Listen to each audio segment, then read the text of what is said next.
మేడారం సమ్మక్క సారలమ్మ జాతర విజయవంతం చేసిన అధికారులకు మంత్రి సీతక్క ప్రత్యేక ధన్యవాదాలు తెలిపారు.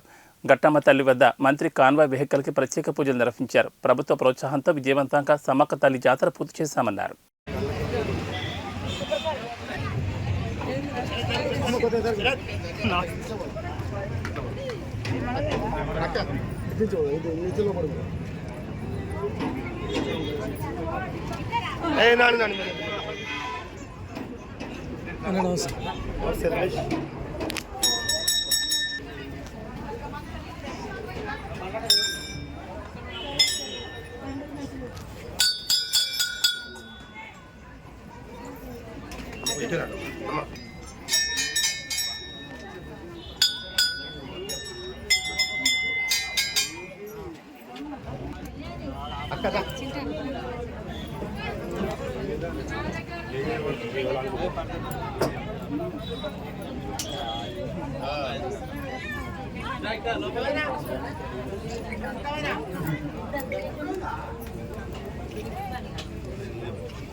జై సమ్మక్క ఘట్టమ్మ తల్లికి జై ఘట్టమ్మ తల్లికి.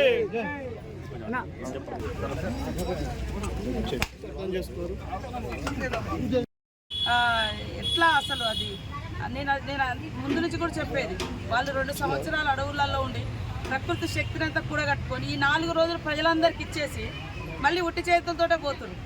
అంటే ఆ రకంగా పోతూ కూడా చిరుజల్లులు కురిపించి జస్ట్ అప్పుడే అసలు వాళ్ళని కదిలించి తీసుకుపోయేటప్పుడే వర్షం పడ్డది. వాళ్ళు గేటు దాటి బయటికి వెళ్ళి ఎక్కడోళ్ళు దేవుళ్ళు ఆగిపోయింది. అసలు విచిత్రమా ఏంది అనేది నాకు అంతుబట్టని ప్రశ్న. ఏదేమైనా ఆ తల్లుల యొక్క గొప్ప మహిమలను నేను కళ్ళారా చూసిన. మనకు ప్రతి సంవత్సరం ప్రతి 2 సంవత్సరాలకు ఒకసారి దేవతలు వచ్చినప్పుడు లేదా జాతర జరిగేటప్పుడు వర్షం కురవడం అనేది కామన్. కానీ ఈసారి గద్దెల మించి వెళ్తూ వరాలు ఇచ్చిపోయారు అనేది మాత్రం అది నాకు అసలు అంటే జీవితంలో మర్చిపోలేనటువంటి సంఘటనగా ఉండిపోయింది. ఇప్పటికి కూడా అది దాని నుంచి బయటపడలేకపోతున్నాము. ఏది ఏమైనా కష్టపడ్డటువంటి ప్రతి ఒక్కరికి జాతరను విజయవంతం చేయడం కోసం కృషి చేసినటువంటి ప్రతి ఐఏఎస్ ఐపీఎస్ నుంచి అటెండర్ వరకు హోంగార్డ్ వరకు అన్ని శాఖల అధికారులకు ఎస్సీలు డిఈల నుంచి కింది స్థాయి అధికారుల వరకు అదేవిధంగా మరి స్టాఫ్ రిపోర్ట్ నుంచి మీ యాజమాన్యాల నుంచి గ్రౌండ్లో ఉన్నటువంటి ప్రతి రిపోర్టర్కు అందరికీ పూజారులకు వాళ్ళ పిల్లలకు పేరు పేరున హృదయపూర్వక నమస్కారాలు. ఆ తల్లుల యొక్క దీవెనలు ప్రజల మీద ఈ జాతరను విజయవంతం చేయడం కోసం కృషి చేసిన ప్రతి ఒక్కరి మీద కూడా ఉండాలని, ప్రజలందరూ కూడా సుఖ సంతోషాలతో ఉండాలని మనస్ఫూర్తిగా కోరుకుంటూ ఘట్టమ్మతో మొదలైన మొక్కులు మళ్ళీ ఘట్టమ్మ దగ్గరనే ఈరోజు మళ్ళీ, ఎందుకంటే జాతరను నేను కూడా టెన్షన్ పడ్డా. అంటే సింగిల్గా మేము కానీ ఇక్కడ జిల్లా యంత్రాంగం కానీ ఇక్కడ ఉన్నటువంటి వాళ్ళ మన ములుగు జిల్లా యంత్రాంగం కూడా 2 నెలల నుంచి కష్టపడ్డారు. వారందరికీ కూడా ప్రత్యేక ధన్యవాదాలు. కాబట్టి చాలా సంతోషం. మీ అందరి సహకారం ఆ తల్లుల దీవెనలు మర్చిపోలేదని తెలియజేస్తూ అందరికీ నమస్కారం. పేరు పేరున నమస్కారాలు.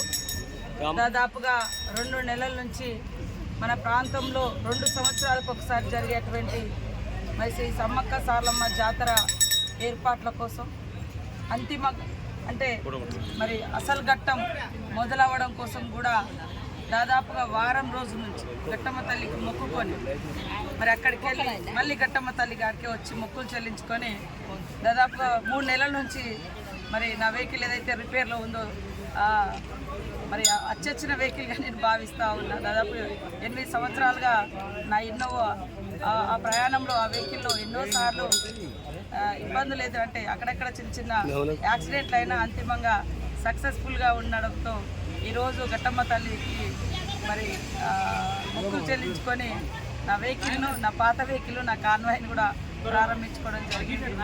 ఏది ఏమైనా చాలా చాలా ఆనందదాయకము. ఈసారి జాతర అత్యంత వైభవంగా, చాలా సంతోషంగా కోట్లాది మంది భక్తులు రావడానికి మరి ఎంతో ఆసక్తి చూపిరంటే మన ప్రతి ఒక్కరు గట్టమ్మ దగ్గర అంటే సమ్మక్క సారలమ్మ సమ్మక్క సారలమ్మ దగ్గరికి వెళ్ళే ముందు ములుగు నుంచి పోయే ప్రతి ఒక్కరు కూడా మరి గట్టమ్మ తల్లికి మొక్కులు చెల్లించుకోవడం కూడా ఆనవాయితీ, ఆచారం, విశ్వాసం. గతంలో కూడా ఇక్కడికి మన హాత్సే హాత్ జోడో యాత్ర సందర్భంగా రేవంత్ రెడ్డి గారి యొక్క యాత్ర కూడా ఇక్కడికి వచ్చి మొక్కులు చెల్లించుకొని సమ్మక్క దగ్గరికి వెళ్ళి అక్కడి నుంచి వారు ప్రారంభించడం జరిగింది. మేము కూడా సమ్మక్క సారలమ్మ పనులు మొదలు పెట్టేటప్పుడు ఫస్ట్ గట్టమ్మ దగ్గర మరి కొబ్బరికాయలు కొట్టి ఈ తల్లి పనులను మొదలు పెట్టుకొని అక్కడ సమ్మక్క సారలమ్మ పనులు మొదలు పెట్టుకోవడం జరిగింది. కాబట్టి ఈ తల్లి ఆ తల్లులు అందరి దీవెనలతోటి గతంలో అక్కడిక్కడ కొన్ని యాక్సిడెంట్లు అయ్యి కూడా కొన్ని ఇబ్బంది అయినప్పటికీ ఈసారి అలాంటి ఏం లేకుండా మంచిగా తల్లులే అద్భుతంగా దిగ్విజయంగా జాతర నిర్వహించుకోవడం జరిగింది. ఈ జాతరకు నిర్వహణ ఖర్చులకు ఇచ్చినటువంటి రాష్ట్ర ప్రభుత్వం, ముఖ్యమంత్రి రేవంత్ రెడ్డి గారికి ప్రత్యేక ధన్యవాదాలు. బట్టి విక్రమార్క గారికి, డిప్యూటీ సీఎం, ఫైనాన్స్ సెక్రటరీ గారికి, ఎంటైర్ మా క్యాబినెట్ అందరికీ కూడా, మంత్రులందరికీ పేరు పేరున ఎండోమెంట్, అదేవిధంగా ట్రాన్స్పోర్ట్ మినిస్టర్ పొన్నం ప్రభాకర్ గారు, అదేవిధంగా కొండ సురేఖ గారు, ఇతర మా జిల్లా ఇన్ఛార్జి మంత్రివర్యులు పొంగులేటి శ్రీనివాసరెడ్డి గారు, మరి నాతో పాటు ఈ కార్యక్రమంలో నిరంతరం కష్టపడ్డటువంటి ములుగు జిల్లా అధికార యంత్రాంగం, ములుగు మరి కలెక్టరు, ఎస్పీ, వారి శాఖల అధికారులు అందరూ కూడా, శానిటేషన్ కావచ్చు, ఆర్డబ్ల్యూఎస్ కావచ్చు, అదేవిధంగా మరి ఐబీ కావచ్చు, ఉమెన్ అండ్ చైల్డ్ కావచ్చు, అన్ని రకాలు, ఇటు రెవెన్యూ వాళ్ళు, ఇటు పోలీసు వాళ్ళు, దాదాపు 20 శాఖల అధికారులందరూ కూడా అక్కడే ఉండి ఈ వారం 10 రోజులు బాగా కష్టపడ్డారు. 2 నెలల నుంచి అయితే పోలీసు యంత్రాంగం, ములుగు జిల్లా పోలీసు యంత్రాంగం అంతా కూడా రోజు జాతర లాగానే భక్తులు వస్తుంటే మరి ఇక్కడ గట్టమ్మ కాడి నుంచి మొదలు పెడితే అక్కడ మేడారం గద్దెల వరకు కూడా చాలా ట్రాఫిక్ నిబంధనలు పాటిస్తూ ట్రాఫిక్ను ఎప్పటికప్పుడు క్రమబద్ధీకరిస్తూ కూడా చాలా కష్టపడ్డారు. సమ్మక్క సారలమ్మ సేవలో మరి ఈ జాతర విజయవంతంలో కృషి చేసినటువంటి అధికారులు, అనధికారులు, స్వచ్ఛంద సంస్థలు, రాజకీయ నాయకులు, మన గిరిజన సంఘాలు, ఆదివాసీ సంఘాలు, ఇంకా అనేక రకాల సంఘాలు, దళిత సంఘాలు, బీసీ సంఘాలు, అన్ని వర్గాల కుల సంఘాలకు కూడా పేరు పేరున నమస్కారాలు. ఇక్కడ గట్టమ్మ పూజారులు, అక్కడ సమ్మక్క సారలమ్మ, పగడ్దారాజు, గోవిందరాజు పూజారులు, వారికి కూడా ప్రత్యేక ధన్యవాదాలు. ఈ యొక్క గొప్ప వైభవాన్ని ఎప్పటికప్పుడు బయటి ప్రపంచానికి చూపించినటువంటి పత్రికా మీడియా సోదరులకు పేరు పేరున హృదయపూర్వక నమస్కారాలు. ఇంకా నేను అందరి భక్తులకు కూడా ఒకటే చెప్తా ఉన్నాను, ఈరోజు మీరు అందరూ ఎంతో సంతోషంతో కోట్ల మంది భక్తులు వచ్చారు. మళ్ళీ 2026లో అద్భుతంగా ఇంకా ఇప్పుడున్నటువంటి అనుభవంతో ఇంకా స్వాస్థ్య పనులు ఇచ్చి అద్భుతంగా నిర్వహించుకోవడం కోసం ఇప్పటి నుంచే ప్రణాళిక చేపడతామని కూడా ఈ సందర్భంగా తెలియజేస్తా ఉన్నాం. అద్భుతం అంటే అద్భుతం, నా కన్న ద్వారా చూసిన అద్భుతం, నేను నిన్న చూసిన అద్భుతం. సమ్మక్క సారలమ్మ, పగడిద్దరాజు, గోవిందరాజులు గద్దెల మీద నుంచి కదిలిస్తుంటే మరి వర్షపు జల్లులు కురిసి వాళ్ళు గద్దెల నుంచి కదిలి గేటు దాటిన తర్వాత ఆ వర్షం ఆగిపోయింది. అసలు ఏంటిది అనేది నేను ఇప్పటికి నన్ను నేను కూడా ప్రశ్నించుకుంటాను. అంటే ఇంత